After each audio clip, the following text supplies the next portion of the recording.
Good evening. A leaked government report into the Trojan horse affair has found there was coordinated, deliberate and sustained action to introduce an intolerant and aggressive Islamist ethos into some schools in Birmingham. The report by an ex-head of counter-terrorism was commissioned by the former Education Secretary Michael Gove, who left his post earlier this week.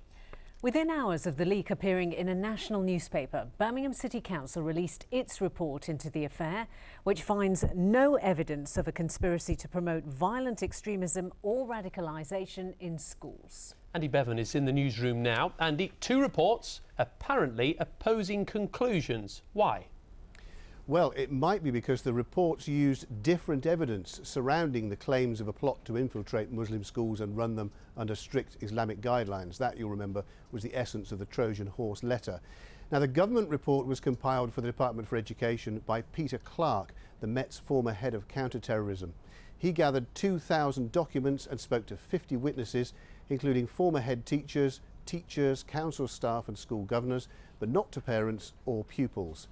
One of the schools under scrutiny was Park View in Alum Rock, a self-governing academy run by the Park View Educational Trust.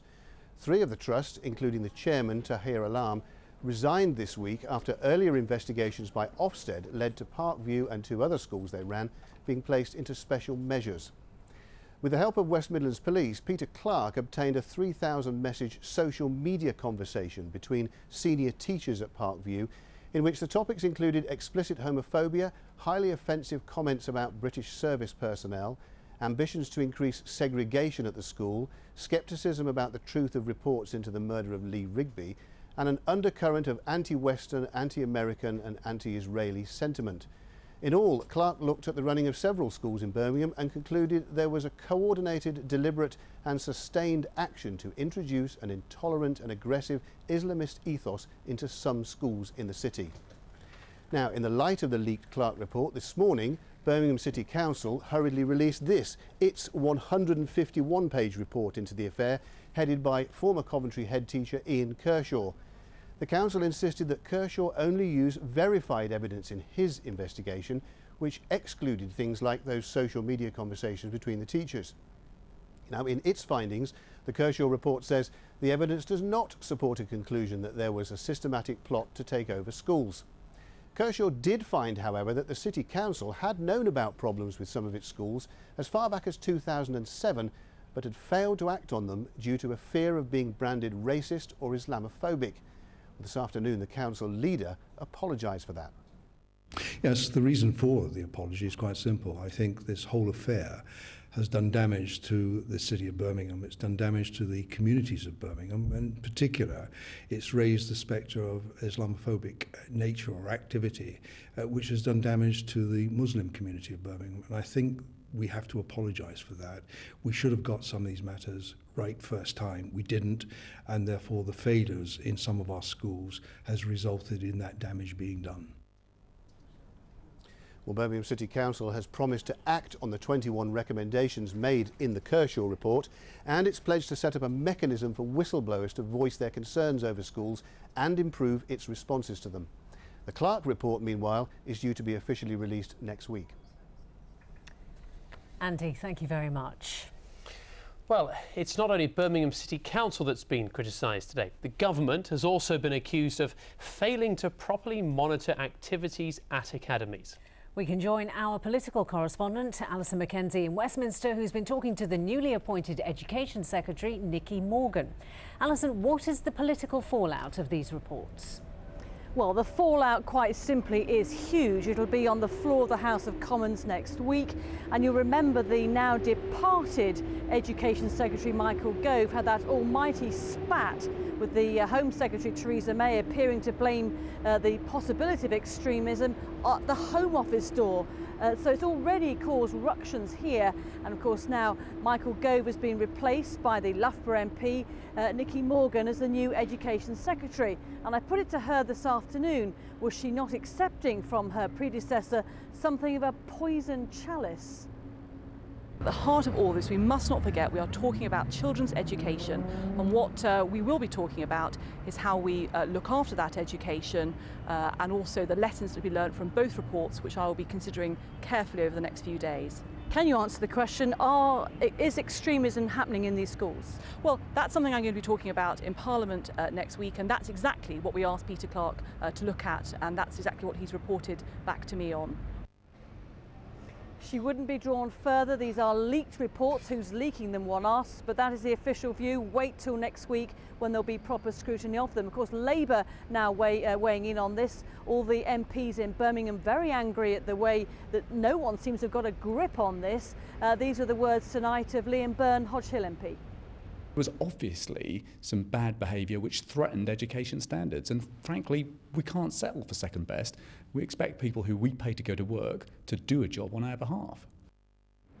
Much more still to come on Trojan Horse. Mackenzie, thank you very much.